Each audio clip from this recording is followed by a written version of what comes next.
Welcome to SAT Interviews with your host, Farai here, Mabuti. Now, I am live from ACSIS, where we are discussing with Dr. Lavern McFarlane, who is the Chief Economist at the CARICOM Development Fund. And we're going to be discussing the importance of DFIs in this current moment, especially when it comes to underfunding from the United States and from most European countries who are cutting back on their economic funding in as far as the emerging markets are concerned. So stay tuned as we delve in and dive into the depth of conversation around the importance of development funding.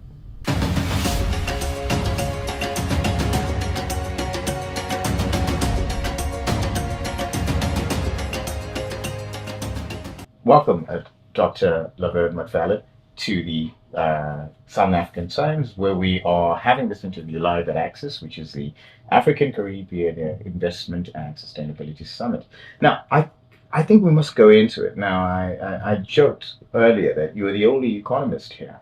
And given your experience, I think it's not a joke anymore. And I want to go into this question around the collaboration between the African community and the Caribbean community within the context of economics, which is something that we've never delved into.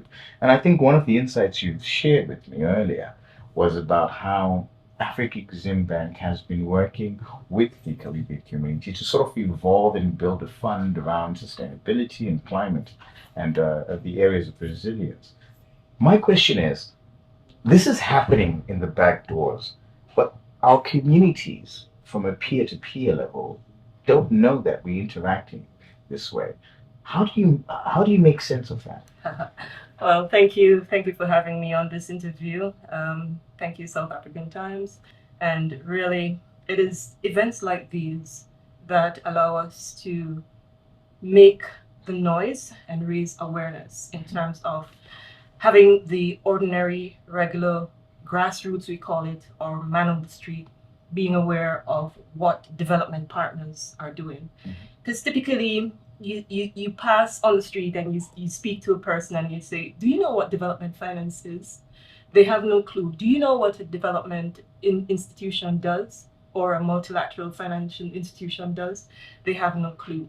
But it's for us to break the language down to that level, to show them that when we raise financing, when we raise these sort of collaborative actions, it really is to impact. And impact, I'm not using that word loosely, is to create impact at the very level of the grassroots so that we can find that there is action in what we do.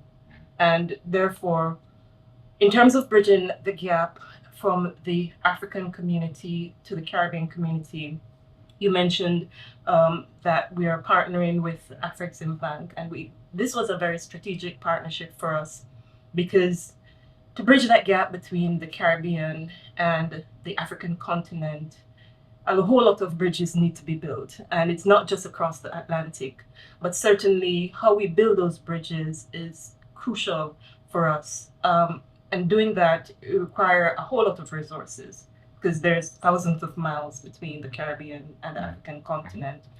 But you have to be strategic in that manner. And in doing so, you build those bridges by creating those partnerships. AfricExim Bank has come into the Caribbean region. We thought it very strategic for us to become partners with them in a context where we see that can really reduce the distance between the African continent and the Caribbean if they're actually there in the Caribbean region. And it helps us to leverage the resources of the African continent within the Caribbean. And how's that working so far? Brilliantly. I mean, we had a few hiccups in the initial stages, but the support of the AfricExim Bank has been phenomenal. We've received technical assistance from them in terms of grant financing to help us to structure this new facility. It's called the Green Growth Resilience Sustainable Facility. We call it the GRSF. We're intending to raise around $250 million for that. And they've been not only providing technical assistance, but they've actually acted as advisors for us in terms of structuring this facility. So having gone in terms of AfricExim Bank, set up facilities like this on the continent, they're providing us with the expertise and the know-how to develop that fund within the Caribbean so that it's not a one-size-fits-all, but for a fund that is fit for purpose for the Caribbean, Yeah. by the Caribbean. But do you understand that there's a lot of apprehension when it comes to DFIs, the sense that they tend to be very symbolic in nature by virtue of not dealing with the economics of scale, given the fact that you're dealing with quite minute numbers. But the question is, what is the actual impact from the scale perspective? I love this question. So, if I could bring you back to a fund called the Caribbean Community Resilience Fund that we structured and developed in partnership with another strategic partner. We launched that fund in 2024. The intent was to raise $100 million US for targeting climate resilience and economic sustainability with projects in the private sector. So we're looking at scaling up small and medium-sized businesses because we recognize that these are the engine of economic growth in any given economy. And at the CARICOM Development Fund, we are the sponsors, and we are the first anchor investor in the fund. We invested $15 million US in that fund. And if you're talking about scale and impact, it's a blended finance facility, meaning that we're looking to crowd in not just the usual source of financing in these type of development finance, but also crowd in the private sector, meaning you're talking about your investors with large pocket individuals. How do you incentivize the private investors? So let me finish responding to the question, and I'll come back to this one. The idea here is that $15 million US that we invested, the fund that we thought we would have raised $100 million to, it's now at $150 million US. From 50 to so the $15 million that the CARICOM Development Fund invested. Over what timeline? 2024 was when we launched, and we are at now November 2025. Wow. So, what we've been able to do, and go to scale and impact. So that's how $15 million US can be catalytic in raising 10x the amount into the fund. We've been able to crowd in various sources, non-traditional sources of finance into the space, because at the end of the day, people are looking to see how they can actually contribute towards building resilience. Look at what's happened in Jamaica. And one of the questions I ask is, when it comes to DFIs, like if you look at the PI or whatever the case may be, they tend to be a far-reach scenario. It seems to be something that is out of grasp of an SME. If I'm sitting in, let's say, I don't know, in Kingston, and I have a small business doing about maybe 200K turnover annually, the question is, how do I access that particular CARICOM fund? Brilliant question again. So that's why we've been strategic in using a fund manager from the private sector.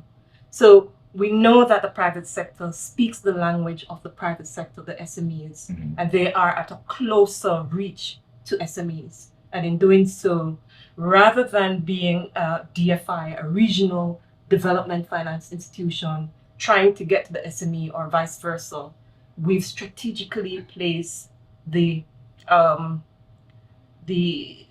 sponsorship, we've strategically placed the stewardship of the fund with the private sector that has significant track record, that has consistently been at the immediate reach of the small and medium-sized enterprises. And that's how we're creating scale, and that's how we're creating impact. And so, so I get the aspect of impact, but I think the critical question now would be, great, you've found this SME partner, and they've been able to invest. In terms of structure, how does that deal work? Does the developmental finance aspect take any equity, or is it lending as a grant or a loan? In specific detail, what does that deal look like? Yeah. So that first loss capital that we've been that $50 million that we've invested in has gone in as first loss capital. in the form of. So just to clarify, so this money, does it go to a bank instrument It or goes does to it? the fund manager. It goes to a fund manager. So the fund manager is responsible for managing. Now, what umbrella does the fund manager stand under? So the fund manager is an independent institution, a private equity institution. Private equity. Right now it's called Cygnus Capital. Right. So there will be interest. Right. So there is an interest to get to the private sector. Gotcha. To get to, and that's why I said it. We've been deliberate in outsourcing the management of the fund to the private. So it's not based on equity; it's based on interest. It's a combination of two. So we do have a debt sub fund and an equity sub fund. Okay. Our resources has gone in as investment in terms of equity. It can be used on the debt side or on the equity side. What are the typical equity? What are the typical numbers in terms of equity? Below market, but of course, what we're investing in. What does below market mean? But less than double digits. Less than double digits. Okay. Fairly reasonable in terms of. I'm not going to give the specifics. Yes. But fairly reasonable in terms of if you're to go to the commercial bank or go to the typical type of lenders. You'd be below that average. Yeah. So if the average is 17%, you'd be what? 1 digit. I'm not giving the exact numbers for sure. Hey, I don't know the fish. Nevertheless, as you were. Yeah. So these are the kinds of innovation that we're doing in the region to scale up so that we can crowd in the non-traditional, traditional source of financing into one pool so that we can get to the persons on the street, the individuals, and even the public sector itself. And what sort of impact, maybe if you could provide a number in terms of SME impact, the growth aspect, outside of course, I understand you moved it from 15 million to 100 million. The question is, how many people have been impacted? Right. So given that we're still at early stages, remember we launched in January 2024. Mm-hmm. We've received first close already, and now we're going into actual implementation. The intent really is to create, right across the region, in terms of the 14 member countries, to create over 300 jobs in terms of the various sectors. We're looking at addressing 6 different productive sectors, to include energy, smart agriculture, resilient housing, and so on. So the impact is meant to be huge. And right now, given what's happened in Jamaica, we're looking at multiples of hundreds of thousands. Actually, let's look at what's happening in Jamaica. Of course, a lot of the questions asked there are political questions that need to be answered. But from a DFI perspective, what is your engagement in terms of when a disaster happens and you've existed in this market for so long? Yes. What is your contribution to community?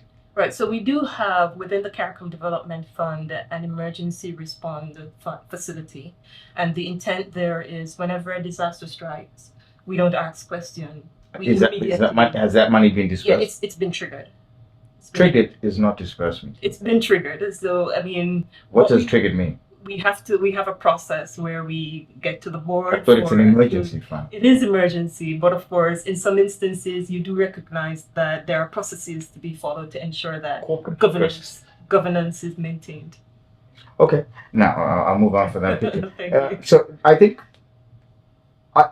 given the context of the current conference, we are talking about summit rather. We're talking about the African community collaborating with the Afro-Caribbean community, and you've spoken extensively about the Africa Exim Bank and its capacitating of your DFI. My question is, moving forward, what greater collaborations can be built from an investment perspective that answers the question around sustainability, climate, which are all issues that we're all facing currently as joint partners in our historical endeavors? Post-coloniality? Well, certainly there are a couple of layers where that is concerned. Investment across the borders is critical, but how do we get the investment trade across borders is also critical. I just heard in terms of the presentation when I left that there was a similar dish in terms of what she had in Antigua. I don't remember the name that she called it in Nigeria, and the only ingredient that was missing is palm oil. So how do we get those types of products into the region so we can say that we're truly African? Because there are some elements, we know that we're from Africa, We are derived from Africa, but in some instances, there are elements that are missing. And how do we get them across border? Trade is going to create that differential.